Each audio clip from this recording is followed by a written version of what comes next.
زمانے بھر میں یہ قاعدہ ہے کہ جس کا کھانا اسی کا گانا۔ حضرت حکیم الامت فرماتے ہیں کہ زمانے بھر میں یہ قاعدہ ہے کہ جس کا کھانا اسی کا گانا، تو جن کا ہم کھا رہے ہیں انہی کے پھر گیت ہم گا رہے ہیں۔ کائنات ارضی اور سماوی پر سب سے بڑا، سب سے شاندار، سب سے خوبصورت، سب سے ٹھنڈا، سب سے امن والا جو انقلاب ہے وہ میرے نبی پاک نے برپا فرمایا۔ بڑی یہ کم نصیبی ہے کہ مسلمانوں میں فرقے بن گئے اور امت تقسیم ہو گئی اور تقسیم ہونے سے کمزور ہو گئی۔ لیکن افسوس کی بات یہ ہے کہ لوگ اس بات کو سمجھنے سے عاری ہیں کہ عید میلاد النبی صلی اللہ تعالی علیہ وسلم تو امت اس بات کے شکر کے طور پہ مناتی ہے کہ اللہ نے ہمیں اپنے نبی کا غلام بنایا۔ آؤ میں تمہیں مسلم شریف پڑھ کے سناتا ہوں، اور راوی بھی وہ بندہ جو ہر وقت حضور کے قریب رہتے تھے، حضرت انس بن مالک رضی اللہ تعالی۔ آپ فرماتے ہیں مجھے وہ دن بھولتا ہی نہیں، میں بھلا سکتا ہی نہیں جس دن میرے نبی پاک مکے سے ہجرت کر کے مدینہ طیبہ تشریف لائے۔ حضور اس دن کیا ہوا تھا؟ تو حضرت انس بن مالک فرماتے ہیں ساری بیبیاں چھتوں پہ چڑھ گئی، ساری عورتیں اپنے اپنے کام میں مصروف ہوتی ہیں، کوئی کسی وجہ سے چھت پہ چڑھ جائے تو چڑھ جائے، ساری کٹھی تب بھی چڑھتی ہیں جب گلی میں کچھ اور ہو، جب کوئی انوکھی بات۔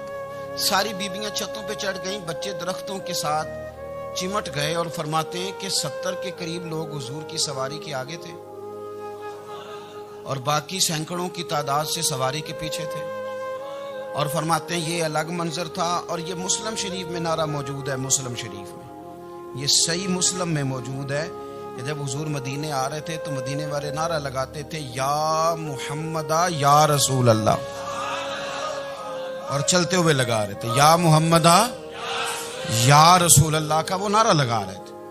اور پھر حضرت انس بن مالک فرماتے ہیں یہ دو منظر یہ تھے، ایک تیسرا منظر بھی تھا۔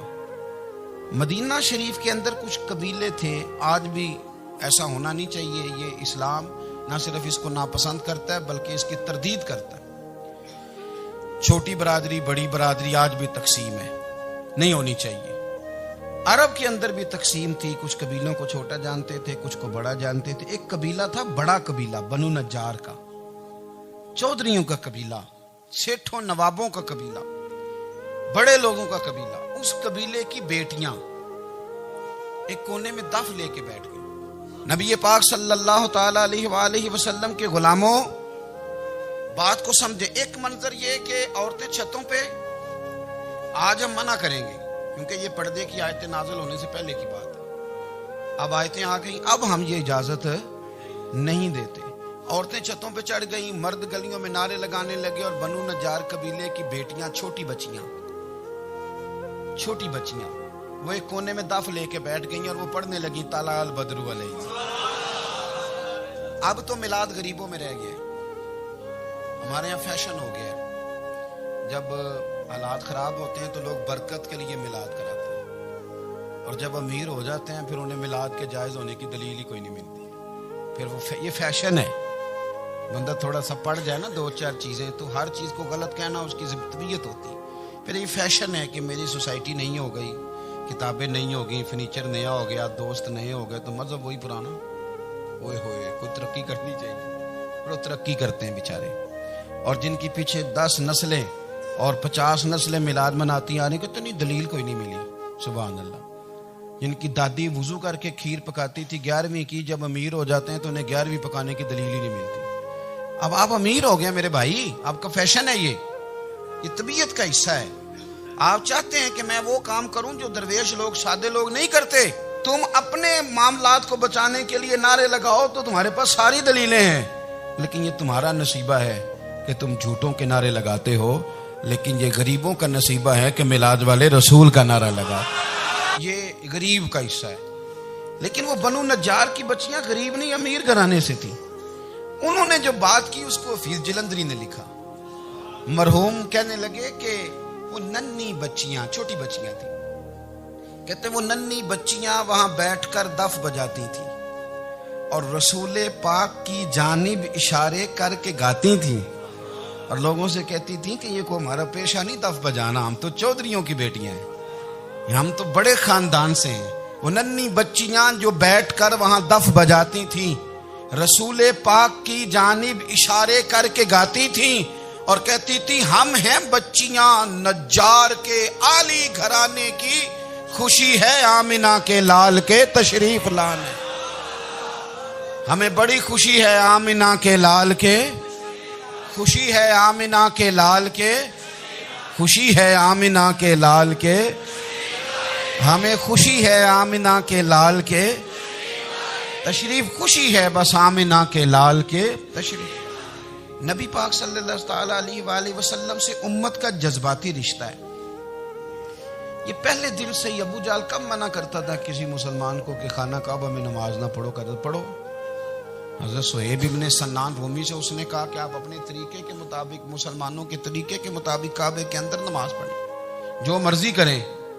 روکتے تو وہ نبی پاک کے قریب جانے سے تھے، وہ منڈیوں میں بیٹھ جاتے تھے، حضور کے قریب نہ جانا، حضور کے قریب نہ جانا، حضور کے قریب نہ جانا۔ میری بات کو آپ سمجھے اور ہمیشہ یاد رکھیں، امت کا نبی پاک سے جذباتی رشتہ، جذباتی۔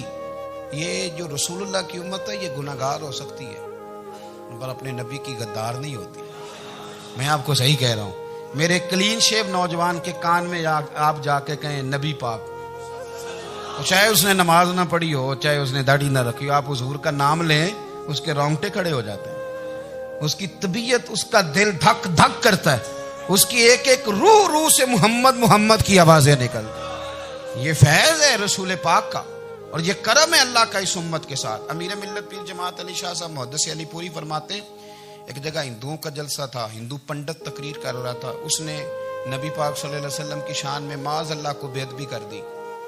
مسلمان تھے ہی نہیں، ایک مسلمان تھا، وہ ملنگ نہیں ہوتے دوری ڈنڈے والے، اس کے پر رنگین ڈنڈا تھا، وہ کہیں دور بیٹھا تھا، تو اس نے سن لی، اسپیکر چل رہا تھا، تو وہ ڈنڈا لے کے تو سٹیج پہ چڑھ آیا۔ وہ کہتا ہے میں نے پنڈت کے سر میں مارا ایک ہی ہے پر مارا ذرا صحیح کر کے، وہ ڈھیر ہو گیا، لوگوں نے گرفتار کر لیا، جیل میں چلا گیا۔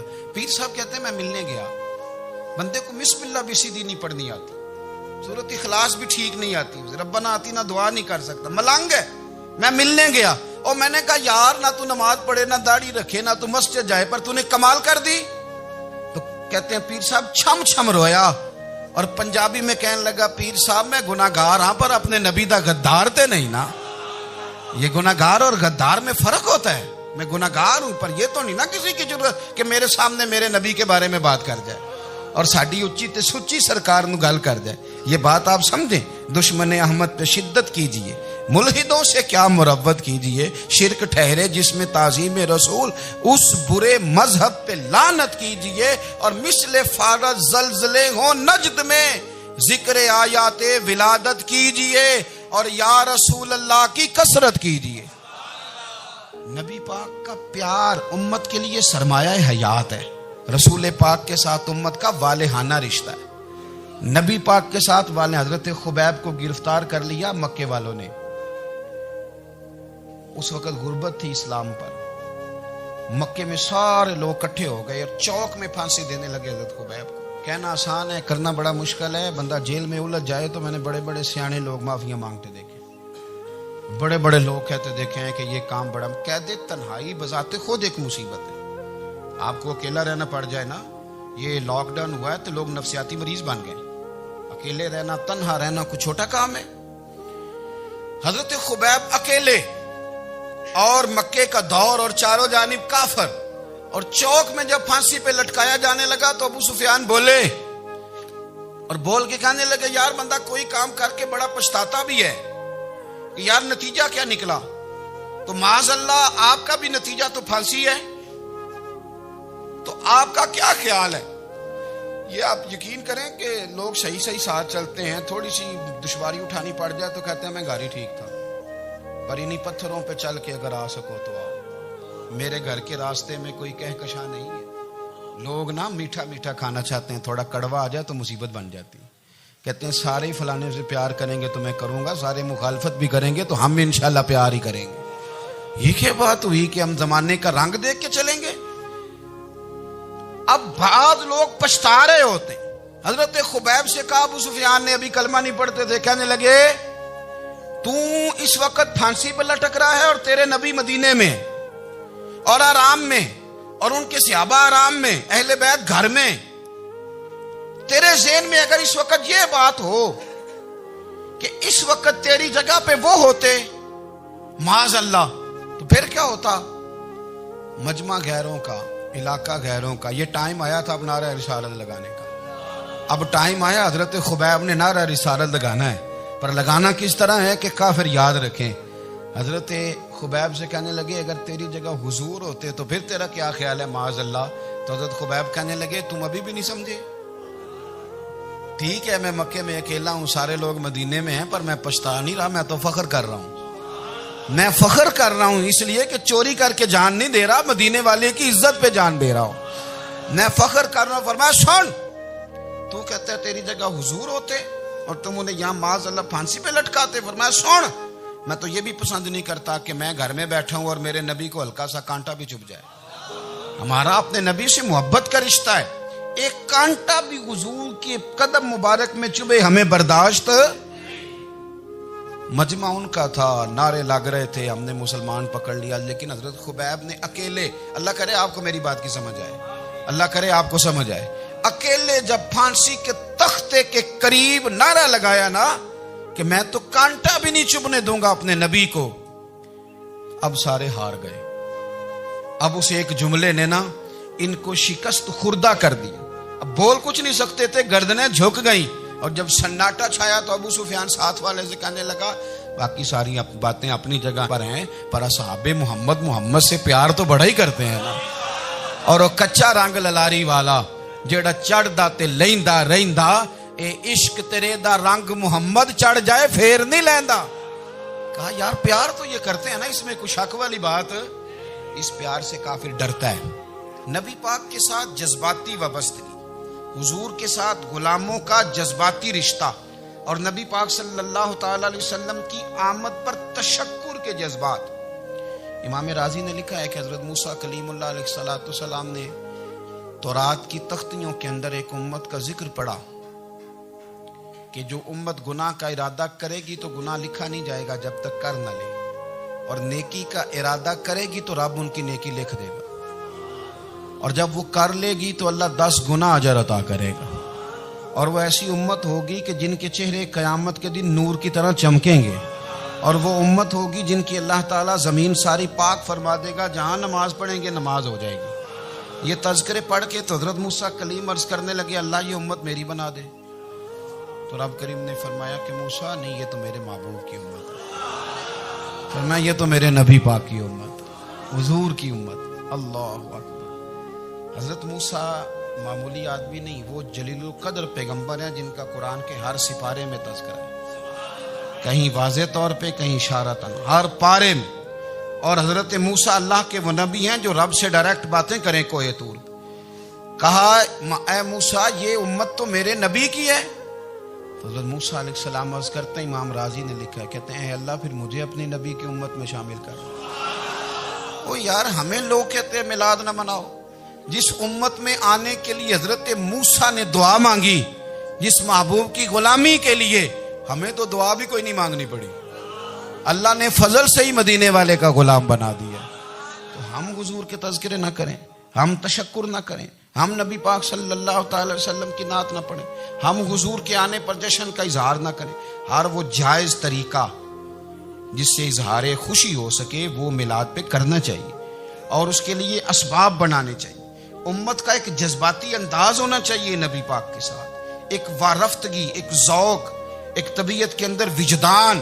نعرہ مطلب اس طرح نہ ہو کہ بس چل رہا ہے کام، میں نہیں ہوں قائل، میں کہتا ہوں پہلے تو کوئی لگائے نا، اور پھر نعرہ جب لگتا تھا نا تو مسلمانوں کے یہاں نعرہ لگتا تھا تو بڑے بڑے لوگ کانپ جاتے تھے۔ صوفیاء نے لکھا ہے کہ حضرت عمر نے جب کلمہ پڑھا نا تو 39 بندے کلمہ پڑھتے تھے، تو نبی پاک نے رات کو دعا مانگی، اے اللہ عمر کو مسلمان کر کے اسلام کو عزت دے۔ حضرت عمر سویرے آ گئے، میں وہ تفصیل میں نہیں جاتا، بات لمبی۔ حضرت عمر جب آئے نا اور انہوں نے آتے جب کہا نا کہ میں کلمہ پڑھنے آیا ہوں، تو حضور اتنے راضی ہوئے کہ نبی پاک نے کہا اللہ اکبر، تو صحابہ نے نعرے لگائے اللہ اکبر اللہ اکبر، یعنی 40 لوگ مسلمان ہوئے تو نعرے لگے ہمارے صوفیاء کہتے ہیں حضرت عمر کے آنے پر جب نعرے لگے تو بتاؤ کہ وہ تو نعرہ تکبیر لگا، نعرہ رسالت کیوں نہیں لگا؟ تو کہتے ہیں گویا ہمیں حضور نے یہ سمجھایا ہے، حضور کے اشاروں نے سمجھایا ہے کہ میں اب اپنے نعرے خود تو نہیں نہ لگاؤں گا، میں نے تو اللہ اکبر کہہ دیا، عمر آ گیا ہے میرے نعرے لگاتا رہے گا، اب نعرے لگیں گے۔ حضرت عمر نے پہلے دن ہی کہا کہ حضور آپ سچے رسول ہیں تو چھپ چھپ کے نماز کیوں پڑھیں؟ شروع ہو گئے نعرے، حضور آپ سچے ہیں تو چھپ چھپ کے نماز کا کیا معنی ہو؟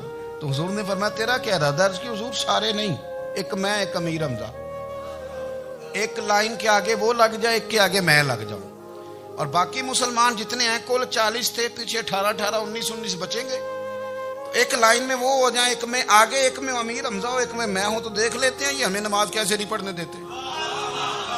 ہاں دیکھ لیتے ہیں، آئے نا میدان میں، ادھر آ ستمگر ہنر آزمائیں تو تیر آزما ہم جگر آزمائیں، اور غلامان محمد جان دینے سے نہیں ڈرتے، یہ سر کٹ جائے یہاں رہ جائے کچھ پرواہ نہیں کرتے۔ فرمایا بھی پتہ چل جاتا ہے نا، ایک لائن میں حضرت امیر حمزہ ہو گئے، ایک میں حضرت عمر ہو گئے۔ پہلے یہ مارتے تھے جو حرم شریف میں مسلمانوں کے طریقے پہ نماز پڑھتا تھا، یہ جلوسوں کی بڑی برکت ہے، اندر بیٹھے رہے نا چپ کر کے، نکل جائیں تو پتہ کچھ بھی نہیں چلتا۔ جب نکلتے ہیں نا لوگ کہتے ہیں جلوس کیا معنی ہے، تو میں بتاتا ہوں نا جلوس کا معنی کیا ہے۔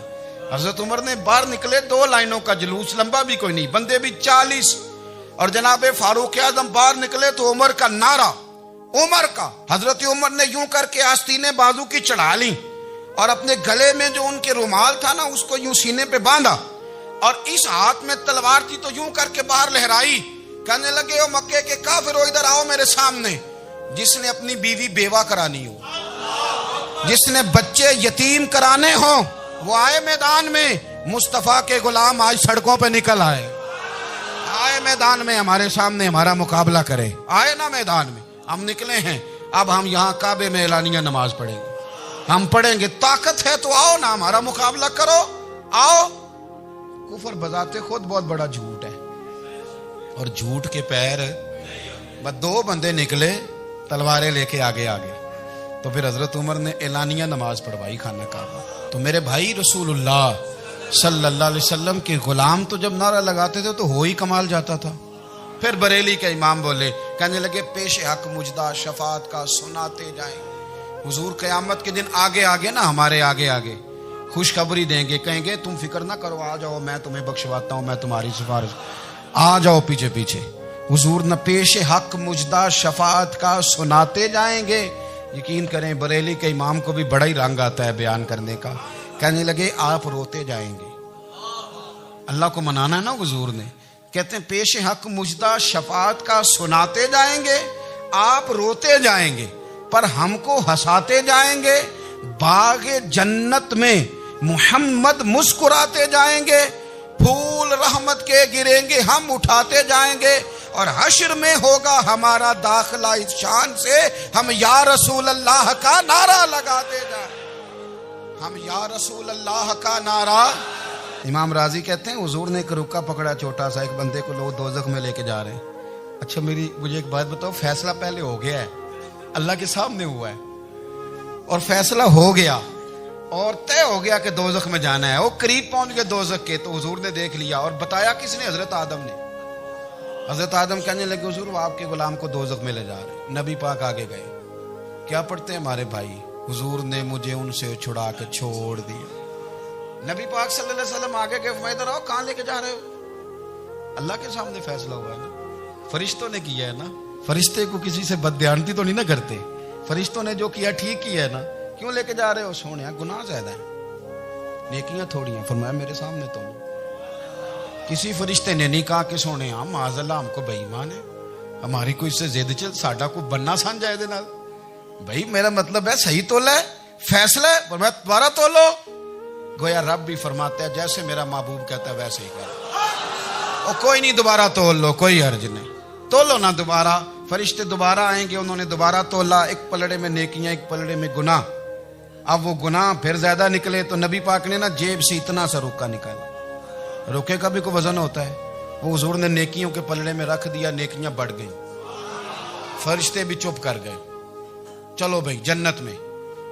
میری طرح کا تھا نا پتہ سارا ہے سردار نے کی دیا, پتہ تو تھا نا اسے من آنم کے من دانم, تو سیدھا حضور کے قدموں سے جا لگا.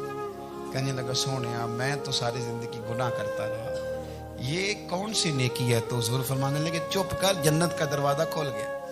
تو جا جنت میں. حضور رکے میں کیا ہے؟ فرمایا تو نے ایک دن درود و سلام نہیں پڑھا تھا, میں نے تیرا سنبھال کے رکھا ہوا تیرا درود شریف, وہ نعرے رسالت بھی تو نے لگائے تھے, وہ تو کھول کے میرے تذکرے میں نے تیرا سنبھال لیا. دوزخ میں تو کیا میرا سایہ نہ جائے, کیونکہ رسول پاک سے دیکھا نہ جائے. میرے رسول پاک اور میری بات سنو, میں بھی آپ کو کھانا نہیں کھلاتا, لنگر میرے سنگی کھلاتے ہیں, میرے دوست آپ کو کھانا پیش کرتے ہیں. ہر جگہ آپ جاتے ہیں تو وہاں کچھ لوگوں کی ڈیوٹی ہوتی ہے, لیکن ترمذی شریف سیاستہ کی حدیث ہے. حضرت انس نے پوچھا تھا حضور قیامت میں کہاں ملیں گے؟ فرمایا حوض کوثر پہ. حضور وہاں انس پانی پلائیں گے کہ بلال پلائیں گے کہ سہیب پلائیں گے؟ فرمایا نہیں, امت پیاسی آئے گی تو میں اپنے دست مبارک سے پانی پلاؤں. حضور وہاں نہ ملے تو فرمایا پل صراط پہ آنا, امت گزرے گی تو میں رب سلم کی دعائیں کروں گا.